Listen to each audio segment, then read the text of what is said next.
시청하시기 전에 구독과 좋아요 꼭 부탁드립니다. 감사합니다.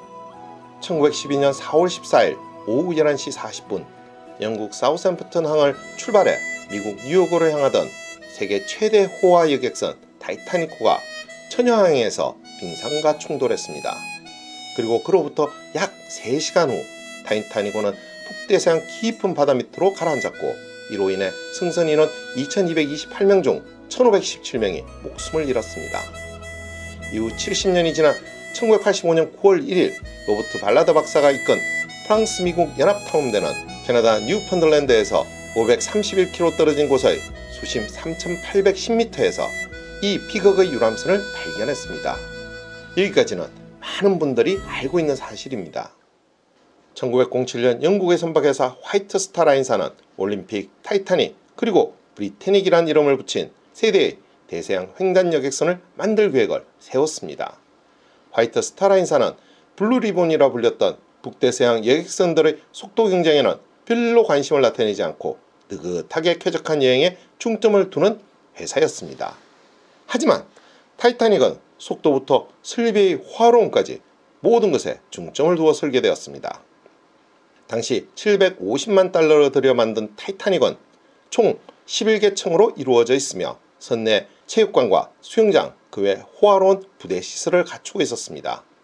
승객들은 1등석부터 3등석까지 분류됐고, 1등석 승객들은 르네상스풍이나 프랑스 루이 14세와 16세의 방을 흉내낸 격실에 벽난로까지 달려있는 호화스러운 방을 선택할 수 있었습니다. 승객들은 반면 최대 500명이 함께 앉을 수 있는 대형 식당에 모여 식사를 하고, 배 안에 마련된 프랑스풍 카페에서 프랑스 웨이트의 시중을 받으며 술잔을 기울였습니다. 또 낮이면 베르사유 궁전을 그대로 옮겨놓은 듯한 라운지에서 담소를 즐기기도 했습니다. 안전에도 엄청나게 신경을 썼습니다. 6cm 두께의 강판과 300만 개의 리벳으로 조립된 선체는 암초가 핥혀도 끄떡없도록 이중바닥으로 제작되었으며 16개 구역으로 구분된 방수격벽과 이를 제어실에서 원격 조정할 수 있도록 제작되었습니다. 당시 전문가들은 아무리 최악의 사태가 발생해도 5개 이상 방수구역까지 물이 들어오는 것은 불가능하다고 여겼기에 신도 2배를 침몰시킬 수 없다는 문구를 넣어 광고까지 했습니다. 그리고 불침함이라는 평판을 듣기도 했습니다. 이와 같이 당시로선 최신 기술의 지박체로 평가를 받았던 타이타닉이 뜨다니는 빙산을 피하지 못해 충돌한 후 두 동강이 나서 불과 3시간 만에 바닷속으로 가라앉았다는 것은 많은 사람들에게 미스터리였습니다. 더욱이 빙산과 관련하여서는 출항 오전부터 빙산이 떠다닌다는 소식을 선박 사이의 무선통신으로 받았으며, 특히 사고가 있었던 4월 14일에는 빙산 경고를 6통이나 받았습니다. 그런데 왜 선박은 이 경고를 무시한 것일까요? 이와 관련하여서는 당시 타이타닉호 통신사 잭 필립스는 승객의 통신 발신 업무에 쫓기고 있었고, 또한 이 계절에 북대서양을 항해할 때는 자주 있는 일로 생각하여 빙산 경고를 대수롭지 않게 여기는 심각한 실수를 한 것이라고 합니다. 사소한 실수라고 하기에는 너무나도 엄청난 결과를 초래한 것입니다. 그리고 운명의 1912년 4월 14일 밤 11시 40분 레지널드 리와 함께 견시를 보던 갑판선원 프레드릭 플리츠가 전방 450m에 높이 20m 미만의 빙산을 육안으로 발견했습니다. 급하게 방향을 틀었지만 이미 때는 늦은 상황이었습니다. 결국 빙산은 우연에 충돌하였고, 충돌 후 방수격벽 폐쇄 스위치를 작동시켰지만 이 모든 노력이 침몰을 막기에는 역부족이었습니다.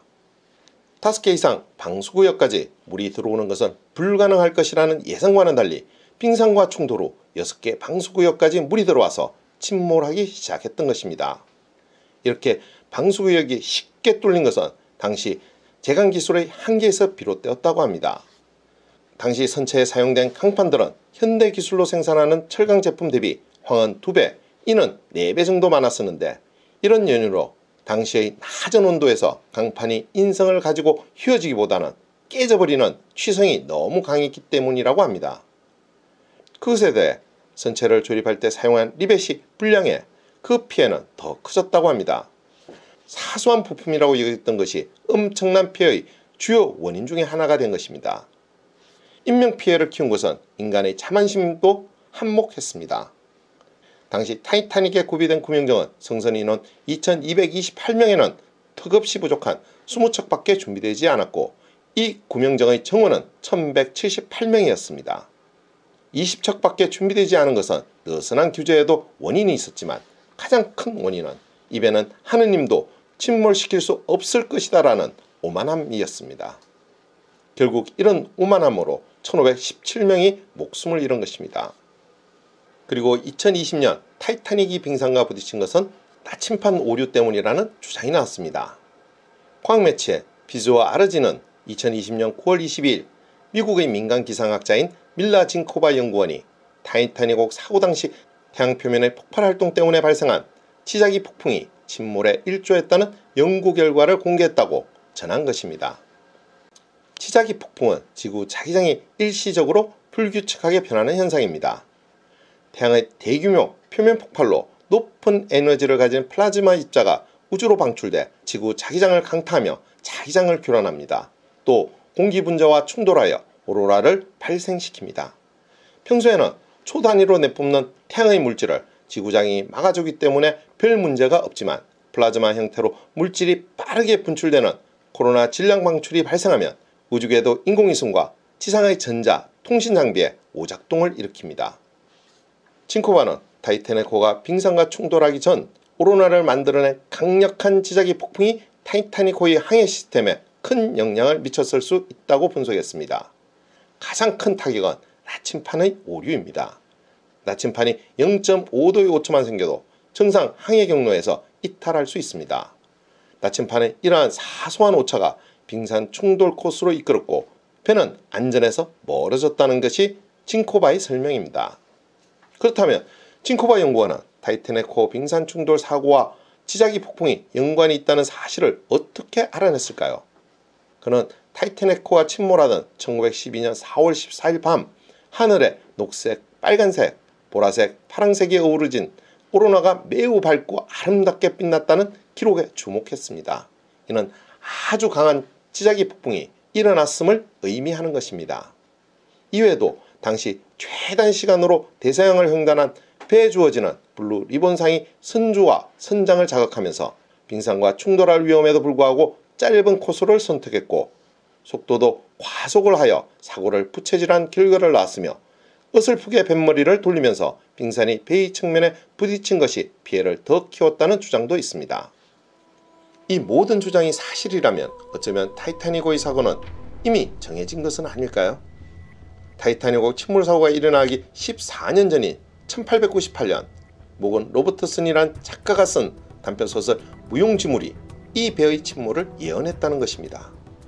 로버트슨의 그 소설 내용이 타이탄이라는 초호화 여객선이 대서양으로 천연항해를 나섰다가 빙하와 충돌하여 대형 인명사고를 낸다는 것이었는데 이 소설에 나오는 탑승객 숫자와 구명 보트 수, 출발 항구, 사고 원인과 사고 지점, 배의 규모와 사고 시기가 14년 뒤에 실제로 일어난 타이타닉호 사건의 그것과 매우 유사했다는 것입니다. 하지만 작가인 로버트슨은 자신이 예측한 것이 아니라 자신은 그저 선박에 대한 풍부한 지식을 바탕으로 소설을 꼼꼼하게 썼을 뿐이라고 했다고 합니다. 그의 소설은 타이타닉 사고 후에 난파선 타이탄으로 출판되었습니다. 오늘의 이야기는 여기까지입니다. 더 좋은 이야기로 찾아뵐 수 있도록 구독과 좋아요 꼭 부탁드립니다. 알림 설정도 잊지 마시고요. 감사합니다.